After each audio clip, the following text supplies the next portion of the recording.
сәлеметсіздер ме? Мен шардара ауданы қоссейіт ауылы қоссейіт жалпы орта мектебінің 8-ші сынып оқушысы Мұхтархан Мерей.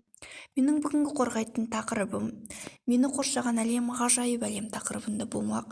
Яғни мен бүгін табиғат жайлы, экологиялық проблемалар және де олардың шешу жолын айтатын боламын.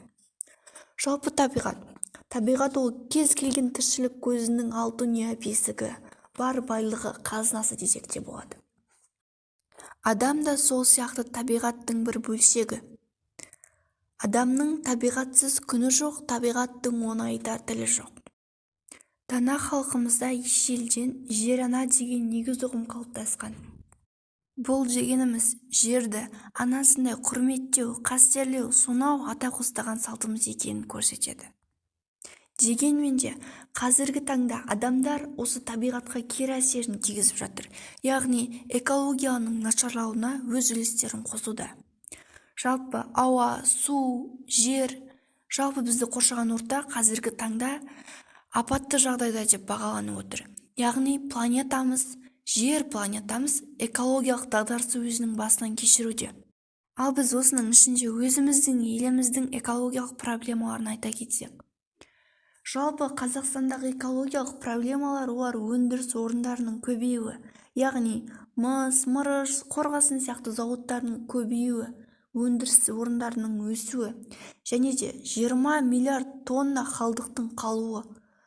Сол қалдықтың күніне 1/3 бөлігі атмосфераға токсиндер арқылы у таратуы. Кәсіпорындар ескі, тиімді емес тазарту құралдарын қолдануы. Ал бұл істің нәтижесінде атмосфераға мыңдаған зиянды заттар шығарылып отыр. Атмосфераның, яғни ауаның ластануы бұл адам денсаулығына да кері әсерін тигізуде. Және мұнай мен газ өндіру кезінде де бізде ілеспе газдың жағуы. Тағы айтарлық мәселе атмосфераға көміртек пен қорғасын тотығын шығаратын автокөліктердің саны көбейіп отыр бізде.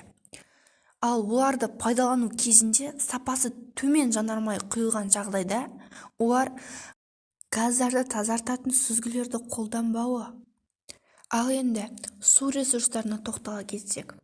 Жалпы Арал теңізінің мәселесі бүкіл әлемге мәлім деп ойлаймын. Арал теңізінің суы тартылып, оның тұзы қазіргі таңда көптеген кері әсерін тигізіп отыр.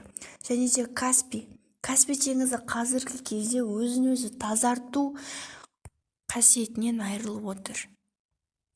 Ал енді біз осы проблемаларды шешу жолдарына тоқтала кетсек, жалпы бұл экологиялық проблема жаңа айтып өткендей дүние жүзіндегі ауқымды мәселе болғандықтан, оны ешқандай да ел жекелей шеше алмайды.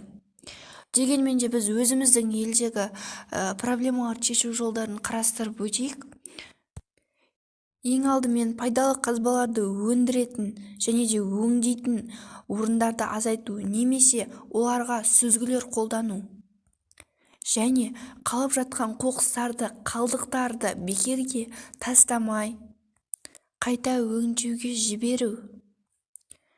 Мейлінше автокөліктерді аз пайдалану және де оларға сапалы жанармайларды құю. Ал енді су ресурстарындағы проблемаларды қалай шеше аламыз? Жалпы Арал теңізі туралы айта кетсек, Арал теңізіне құятын су сонау Тянь-Шаньнан бастау алып, бізге жолда Қырғызстан, Өзбекстан сияқты жерлермен ағып өтеді. Ал ол елдерден бізге қандай көмек? Яғни ол елдерден ағып келетін су мөлшері Арал теңізіне жете алар емес. Ол елдер, яғни Өзбекстан, Қырғызстан сияқты елдер бізге суды көбірек жіберсе, Арал теңізіне су жеткен жағдайда қауіптіліктердің алдын ала алуымыз мүмкін. Осы елдер сияқты бізде Сырдария өзенінде су Арал теңізіне барып құяды. Ал біз Арал теңізіне дейін суды қалай жеткізе аламыз? Яғни өздеріңіз білетіндей, әсіресе осы ауыл шаруашылықтары, ауылды мекендерде егін шаруашылықтармен айналысады көбінесе. Ауыл шаруашылығы қатты дамыған. Сол егінге суару жүйесіне суды аз алсақ, Арал теңізіне құйылатын су жетер еді. яғни суды көп қажет ететін егіншіліктің орнына аз мөлшерде су талап ететін егіншілік ексек, яғни осы оңтүстік өңірінде бізде мақта өнімі көп егіледі. Оның орнына біз күзгі күріш еге аламыз. Күзгі күріш суды өте аз қажет ететіні бәрімізге мәлім.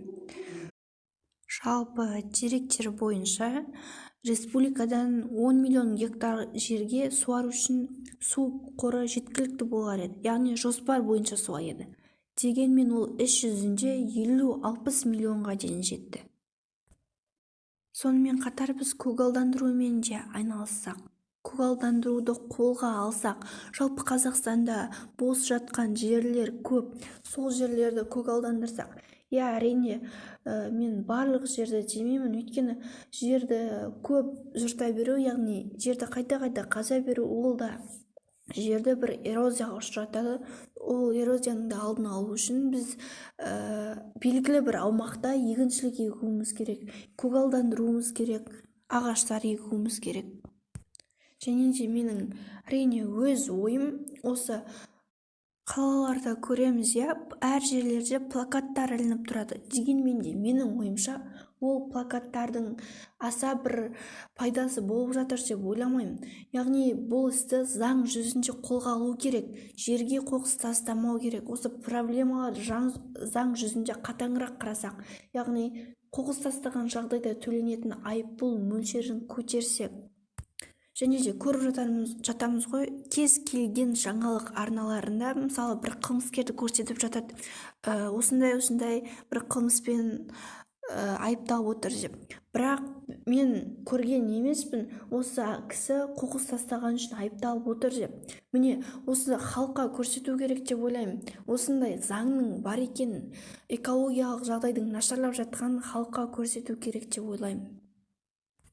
Енді қорытындылай келе менің айтатын ойым, адам сонау үлкен табиғаттың ішінде өте кішкентай ғана бөлігі. Дегенмен оның атқаратын рөлі өте үлкен.